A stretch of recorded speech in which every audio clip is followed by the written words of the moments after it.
Hi, I'm Christy. I want to talk to you today about creating a sensory diet. Now, I do need to remind you that I am not a medical professional. This is not meant to diagnose or to treat. It is for informational purposes only. Now, when you hear the word sensory diet, it can be a little bit confusing at first.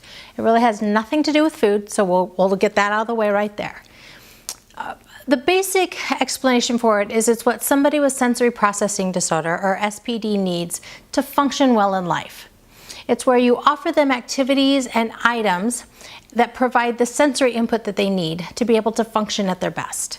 It's especially effective if they need a lot of input throughout the whole day. It can be used to wake up an under-responding system, but it can also be used to help calm somebody who's overstimulated, so it can work at both extremes. Understood.org has an article that puts it this way. They say, quote, completing a sensory diet routine can help kids get into a just right state, which can help them pay attention in school, learn new skills, and socialize with other kids, end quote. It can be just as important to use it at home, though, because a lot of kids will be able to keep it together while they're out and about and at school or doing other activities of the day, but they've kept it all in. And so now they need the opportunity to let it out and decompress. And so a sensory diet can be one way that they can help them re-equalize themselves.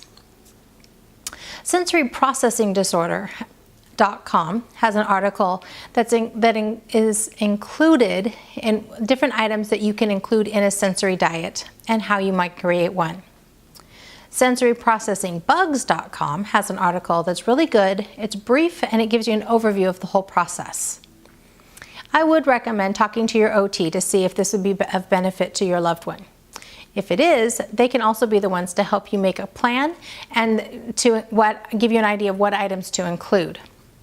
It's also possible that they can help you to obtain some of the harder to find or more expensive options, possibly through insurance. My blog post that originally posted in January of 2018 includes a detailed but not exhaustive list that it has an explanation of each group of items and gives you, again, some ideas of what you can include. What you need will depend on your loved one and the needs of that person, but your options really are only limited by your creativity and your imagination. I recently read of one mom who bought a yard of lycra material at the fabric store. She would tie it around her kitchen table and her little one would climb underneath it and kind of snuggle into it and get the sensory input they needed that way.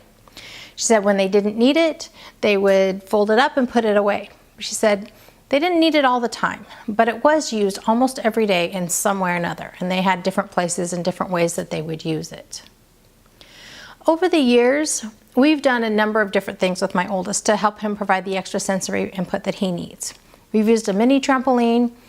Now at his school garden, he'll push a wheelbarrow around or he'll pull a hose around to water trees.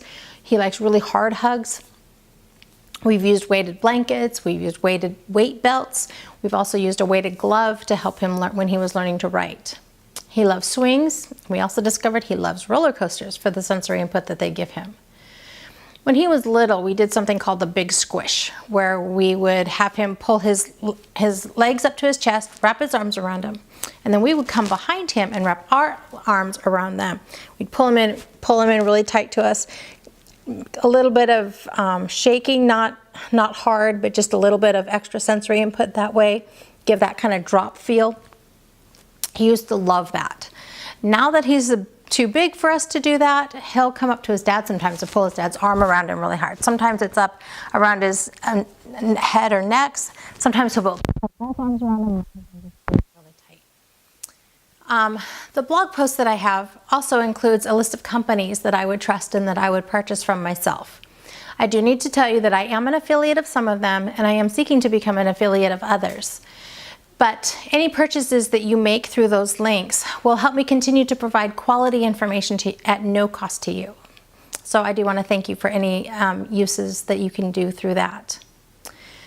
The next video I want to do will include a list of more specific options that you can include in a sensory diet. I wanted this one though to help explain and give you an overview of the process. And I hope that it's gotten you thinking of some ideas and how it might work for you. Excuse me. So as you work on these solutions, I hope that you'll find that you can agree with me that life is good and there is never a dull moment.